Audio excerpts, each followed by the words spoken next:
بسم الله الرحمن الرحيم سلام الله عليكم ورحمة الله تعالى وبركاته داودياشينا ku xiran channel-kani Aqil Official ku soo dhawaada maanta barnaamijkeena oo aan kaga hadli doono insha Allah ta'ala taariikhda Ali bin Abi Talib kaga bogo halkani ka hor intaan barnaamijka guda galin subscribe saara si dhiirigelin inagu noqoto qeylkana nala faafiya magaca oo dhameystiran waa Ali bin Abi Talib waxa uu dhashay 13 Rajab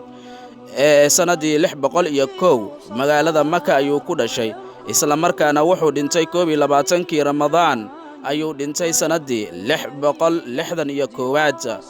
Ali wuxuu ahaa in adeerka iyo wiilka sodogga uu yahay Nabi Maxamed waana hogaamiyihii shanaad ee dawladda Islaamka asxaabi kamid ah khulafaa raashidiinta iyo mid kamid ah asxaabtii rasuulka Ali bin Abi Talib waxa uu ahaa wiilka ugu da'da yaraa ee aqbala diinta Islaamka kaas oo dadka raacsan sunnigu u yaqaaneen khaliifkii afaraad ee khulafaa raashidiinka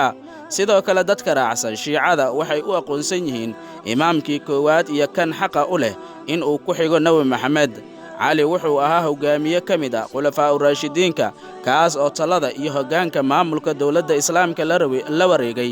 in yar kadib markii uu Usmaan bin Affan dhintay intaas ayaan ku soo gabagabaynaynaa barnaamijkeena maanta oo aan kaga hadalnay Ali bin Abi Talib inta barnaamijkan mid ka xiga inuu ku kulmi doono